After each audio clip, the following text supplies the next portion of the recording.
Hello students, कैसे हैं आप बच्चों। आशा करता हूँ आप क्लासेस को एंजॉय कर रहे हैं और यदि कोई प्रॉब्लम्स हैं तो बेटा आप मुझे मेरे नंबर पे मैसेज भी कर सकते हैं, अपने कमेंट बॉक्स में जाके कमेंट कर सकते हैं, उनका सॉल्यूशन आपको मिल जाएगा। तो देखिए बच्चों, हम डिस्कस कर रहे थे गाउस के एप्लीकेशंस पे और गाउस की दो एप्लीकेशन हम पढ़ चुके हैं। एक हमने चार्ज वायर आवेशित तार के कारण विद्युत क्षेत्र निकाला था और पिछले वीडियो में हमने पढ़ा था कि चार्ज इंसुलेटेड प्लेट यानी आवेशित कुचालक पट्टिका के कारण किसी बिंदु पर विद्युत क्षेत्र क्या आता। तो देखिए, आज का अपना टॉपिक रहेगा कि हम आवेशित पट्टिका तो लेंगे किंतु वह एक चालक पट्टिका होगी। तो बच्चों, अपना आज का गाउस का नियम का अनुप्रयोग रहेगा कि समरूप आवेशित चालक पट्टिका के कारण किसी बिंदु पर विद्युत क्षेत्र की गणना। समरूप आवेशित चालक पट्टिका के कारण विद्युत क्षेत्र की तीव्रता ज्ञात करना। बच्चों, सबसे पहले मैं ये बात फिर से दोहरा देता हूं। सबसे पहले बच्चों, अपने को डायग्राम को अच्छे से समझना बहुत जरूरी होता है, क्योंकि समीकरणों में इक्वेशंस जो हम लिखते हैं उनमें वैल्यूज बेटा चित्र से ही उठाई जाती हैं। तो हमें अगर डायग्राम समझ में नहीं आएगा तो बाकी के समीकरण हमको रटने पड़ते हैं, जो कि गलत बात है। तो हमको डायग्राम को अच्छे से समझना बेहद जरूरी है। तो देखिएगा,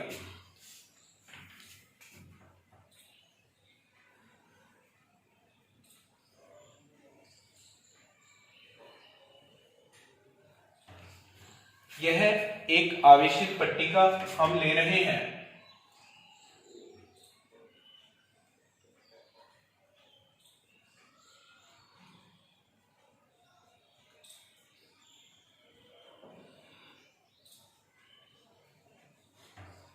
देखिए बच्चों, हमने एक समान धनावेशित एक चालक पट्टिका ली है जिसकी मोटाई T है।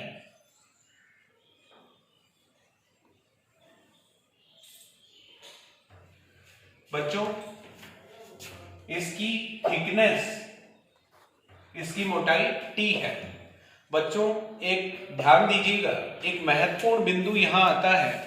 कई बच्चों को कंफ्यूजन रहता है कि चालक पट्टिका और कुचालक पट्टिका की डेरिवेशन में अंतर क्या है। तो बच्चों, हमें क्या चीज ध्यान देने वाली यहां पे याद रखनी है।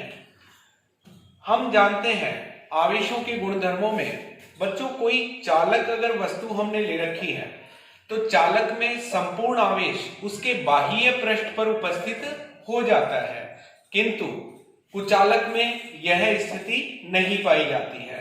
तो ध्यान दीजिएगा, चालक पट्टिका में चूंकि आवेश बाह्य पृष्ठ पर उपस्थित हो जाता है तथा चालक के अंदर आवेश का मान शून्य होता है।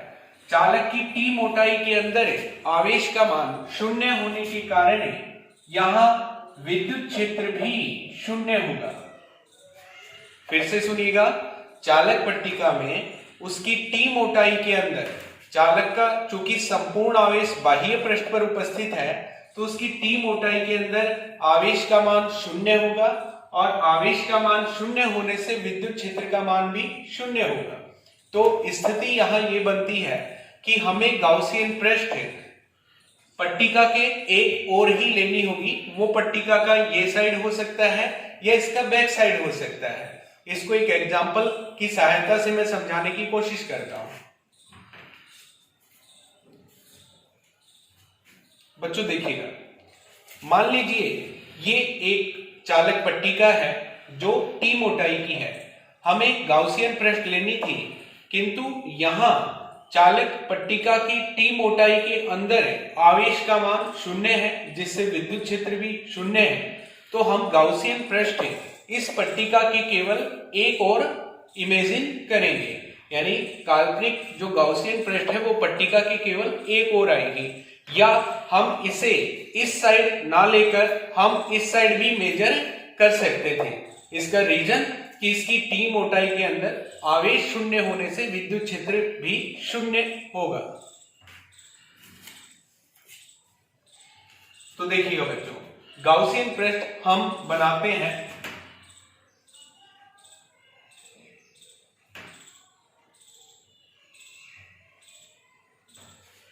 यह हमारी बेलनाकार गाउसियन पृष्ठ है।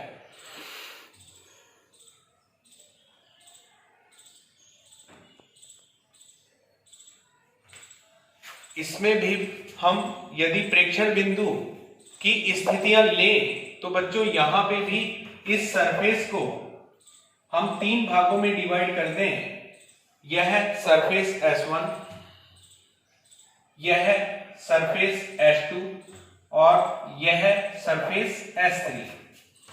ध्यान दीजिएगा, यहां सबसे पहले हो सकता है प्रेक्षण बिंदु P सरफेस S1 पर लिया जा सकता है, प्रेक्षण बिंदु P सरफेस S2 पर हो सकता है, प्रेक्षण बिंदु P सरफेस S3 पर हो सकता है। बात आती है बिंदु P पर E व dA यानी विद्युत क्षेत्र व क्षेत्रफल सदिश की दिशा प्रदर्शित करने की। मान लीजिए बिंदु P अल्पांश क्षेत्रफल dA पर स्थित है, तो बच्चों प्लस के कारण विद्युत क्षेत्र की दिशा बाहर की ओर व क्षेत्रफल सदिश भी लंबवत बाहर की ओर दर्शाया जाएगा। बच्चों E और dA सेम डायरेक्शन में होने के कारण है यहां थीटा 0 डिग्री होगा। बात करते हैं S2 पर, प्लस के कारण विद्युत क्षेत्र बाहर की ओर तथा क्षेत्रफल सदिश dA लंबवत बाहर की ओर होगा और यहां थीटा 90 डिग्री होगा। बात आती है सरफेस S3 की। बच्चों यहां क्षेत्रफल सदिश तो लंबवत अंदर की ओर आप दिखा देंगे, किंतु यहां अंदर की ओर विद्युत क्षेत्र का मान 0 होगा। इसके पश्चात हम समीकरणों पर आते हैं। बच्चों सबसे पहले विद्युत फ्लक्स, जैसा कि हमने मेथड पिछली जो डेरिवेशन हमने ली थी, मैंने कहा था मेथड हम सब में सेम ही रखेंगे जिससे आपके लिए समझना इजी हो जाएगा। तो बच्चों सबसे पहले हम विद्युत फ्लक्स को हल करते हैं। सरफेस S1 के लिए E dot dA, surface S2 के लिए जब सरफेस S2 के लिए E डॉट dA लेंगे तो बच्चों साथ साथ यहां थीटा का आपको ध्यान रखना है। S1 के लिए थीटा 0 है, S2 के लिए थीटा 90 है और S3 में ध्यान रहे E का मान 0 है।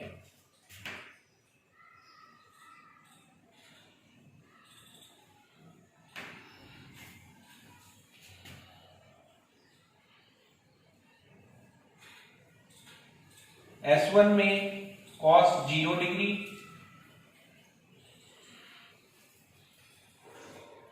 S2 में cos 90 और S3 में बच्चों इलेक्ट्रिक फील्ड का वैल्यू 0 होने के कारण यह पद 0 हो जाएगा।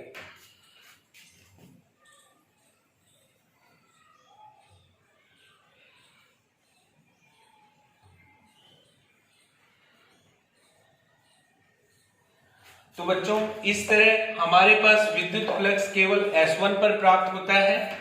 फाई इक्वल टू S1 के लिए इंटीग्रेशन E dA। देखिए स्टूडेंट्स, हमारा लास्ट इक्वेशन क्या था? Electric flux phi equal to S1 के लिए हमारा इलेक्ट्रिक फ्लक्स सॉल्व होके कुछ इस तरह से प्राप्त हुआ था। इसे हम आगे बढ़ाते हैं।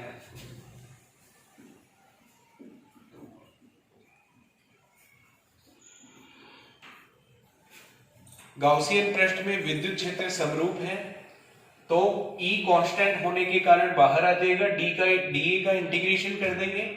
चित्र से हमें पता चलता है dA का इंटीग्रेशन का वैल्यू होगा A, क्योंकि हमने क्रॉस सेक्शन एरिया अनुप्रस्थ काट का क्षेत्रफल A माना था।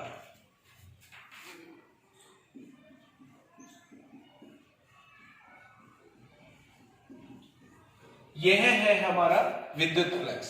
इसके बाद गाउस के नियम से विद्युत फ्लक्स ज्ञात करेंगे।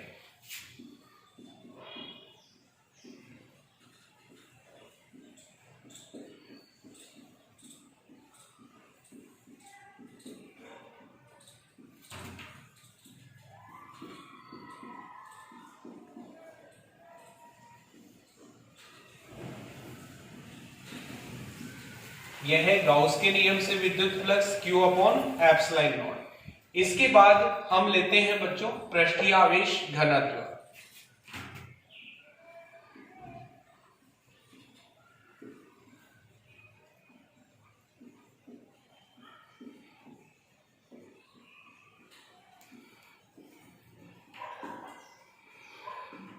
आवेश बटा क्षेत्रफल।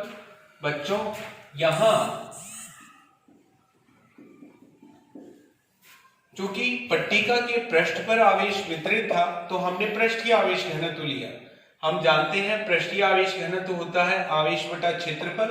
यहां पृष्ठीय आवेश घनत्व से हम Q का मान लिख सकते हैं सिग्मा A, और बच्चों Q का मान यहां से लेकर हम गाउस के नियम में रखते हैं। तो गाउस के नियम में मान रखने पर हमें प्राप्त होता है sigma A upon epsilon not. इसके बाद हम देखते हैं कि हमने विद्युत फ्लक्स पहले हल कर लिया था फाई इक्वल टू EA, और गाउस के नियम से विद्युत फ्लक्स हल होने के बाद आता है sigma A upon epsilon not. बच्चों समीकरण 1 और समीकरण 4 दोनों ही विद्युत फ्लक्स को व्यक्त करते हैं, तो दोनों को कंपेयर किया जा सकता है। तो हम समीकरण 1 व 4 की तुलना करेंगे।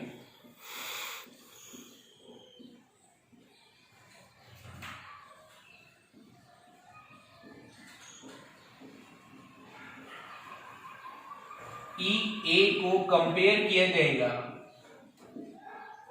Sigma A upon epsilon not से। आप देख रहे हैं A से A कैंसिल हो जाएगा और विद्युत क्षेत्र का मान बच्चों यहां पर प्राप्त होगा E equal to sigma upon epsilon naught. तो बच्चों ये E equal to sigma upon epsilon naught हमारा आवेशित चालक पट्टिका के कारण विद्युत क्षेत्र का मान है।